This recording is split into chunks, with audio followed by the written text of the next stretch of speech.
Dans cette usine de Washington, on transforme le contenu de vos toilettes en électricité.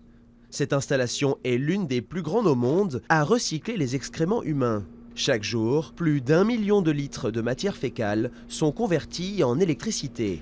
De quoi alimenter 8000 foyers. Nous avons la plus grande usine d'hydrolyse thermique grâce à nos cuves. Cette usine nous permet d'extraire la matière organique, la convertir en méthane, brûler ce méthane afin d'obtenir de l'électricité que nous utilisons pour faire marcher en partie cette usine. L'usine Blue Plains traite chaque jour près d'1,5 milliard de litres d'eau usée.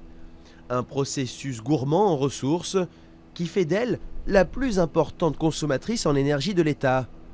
Grâce à cette nouvelle et infinie source d'électricité, c'est désormais près d'un tiers de ses besoins qui sont couverts.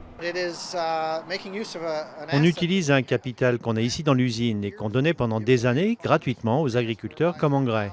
Et maintenant, on a mis au point une technologie qui nous permet d'en tirer de l'énergie.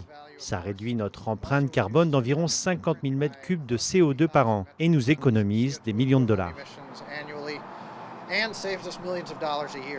Les excréments humains restent pour l'instant une ressource largement inexploitée. Mais selon l'ONU, ces déchets pourraient potentiellement alimenter jusqu'à 138 millions de foyers en électricité. Et si le biogaz est encore peu répandu, aux États-Unis, de plus en plus d'entreprises se veulent autosuffisantes. Une tendance qui émerge dans le secteur de l'énergie, c'est de générer de l'électricité dès qu'on en utilise.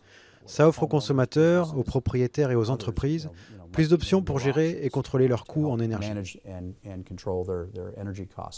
Pour DC Water, l'objectif est clair, que l'usine devienne, à terme, autosuffisante en électricité.